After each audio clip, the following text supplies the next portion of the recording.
my phone, I got options. And I don't wanna tell you to drop it, but I don't wanna play your fair. Yeah. So it took me 3 attempts to pass my cosmetology exam. So just know that the practical, if you're going in with the mindset to underestimate it, that is a bad idea. Make sure you smash that like button, leave a comment down below, share this video with a friend who also is trying to get their cosmetology license. This video is going to be helpful because I did not realize that even though I was doing all the procedures right, I was not mindful of these aspects that really contributed to my grade causing me to fail. I also have a video on how I saved 10K to get myself through beauty school all on my own, no financial aid, no assistance, no help from parents. The secret is your neatness and your sanitation are both key elements on what they're grading you for to pass you during the state board exam. When I say neatness, I mean from the time you come in to set up for your exam, from the time you leave, everything should be in order, visible to the proctor, and should be nice and clean, especially your hands. Your hands belong to the client only. Just as if somebody was touching your face, their hands belong to your face only during the whole entire process. This video is not really getting into how to perform the procedures. I do recommend Brenda Moore. She's on YouTube and she helped me through each procedure from step 1 to 10 on how to effectively complete those steps.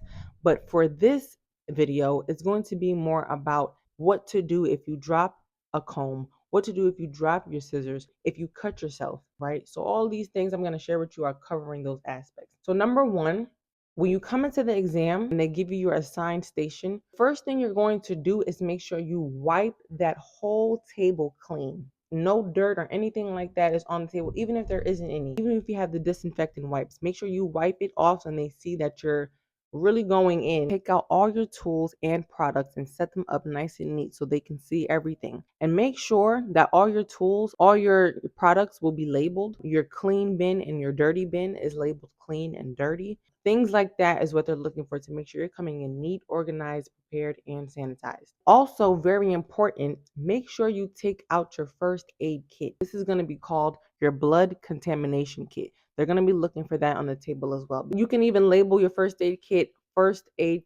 just to show them that you have that ready and you are very prepared. So what to do if you drop a tool? If you drop a comb, a scissor, let's say you don't have any extras, or if you drop a hair clip, make sure you have your hand sanitizer ready and your disinfectant. If you're in the middle of the procedure and you drop an item, you stop what you're doing, remove your hands from the client, pick up your tool, pick up your disinfectant spray, clean that disinfectant tool nice and clean, and you place it on the table. Throw the paper towel in the trash. Make sure you sanitize your hands thoroughly before you touch your client again. They're looking to make sure you're not doing anything that is negligent to the client. So make sure you're always clean and sanitized and throw everything out once you're ready to proceed with the process. Another tip is to make sure that your comb and scissor is always in hand. So this is going to be a good example for part 1, the 90-degree haircut. Your comb and your scissor has to remain in the same hand while you're performing the haircut, meaning when you're doing the vertical parts and pulling back, that you have your comb and scissors still in hand while you cut. You palm both your comb and your shears.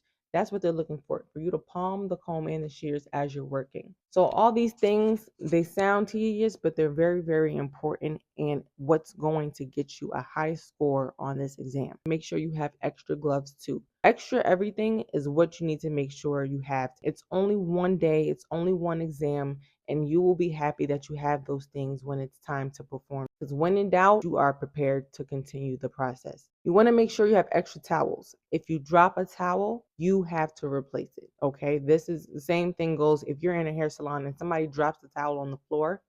Would you want them to pick that towel back up after you just did hair cutting to put back on your neck? No, you go get an extra towel. I'm sure that you already studied hard enough.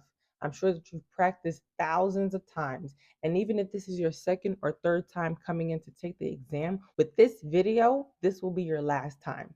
And let me know in the comments after you took your exam how helpful this video was to you. And please feel free to share it with me on Instagram as well. So for the last part, cleanup. For the cleanup process, you should have a clean bin or box and a dirty bin or box already set up on your station and labeled. Put all your dirty implements in the dirty box, and whatever's still clean, you'll put it in the clean box or bin. Put everything back in your suitcase or whatever you use to import your items to the exam. They will give you enough time to prepare for the next step. So most of your tools will already be back in your duffel bag or your suitcase. Key tip: sanitizer. Bring like a big bottle. On the guidelines, I'll link it down below. The New York State cosmetology exam procedures and everything you need for each step is going to give you from start to finish.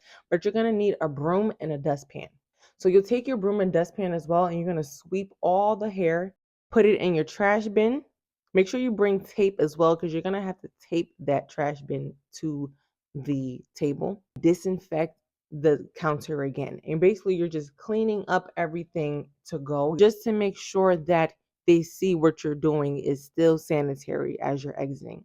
Once everything is nice and neat and nothing is on the table, it looks back to normal, take your trash with you when you leave the exam. So even if there is a trash can in that room, you don't throw it out in there. You wait till you leave the room to find another trash can to throw it out in. You do not leave your trash in there. I'm highly recommending this. If you see a trash can in the room, which I'm pretty sure there won't be because they don't want you to leave your trash in, leave, get out of there, and you will get your results back within the next week or two. That's the end of this video. I don't want to make it too long, but I really hope that these tips helped you, because they helped me through the process. Like I said, I wish somebody told me these things before I went to take my exam. I hope these tips are very, very helpful, and I hope you get a high passing score. I send blessings to you during your exam. Get centered and get focused, and remember the goal is to receive your license. And mind you, the first scheduling is free. After that, you have to pay to retake your license. You don't want to pay that extra money when you had that opportunity to go in there the first time and win. Thank you so much for tuning in. God bless you on your exam. See you later, future cosmetologists.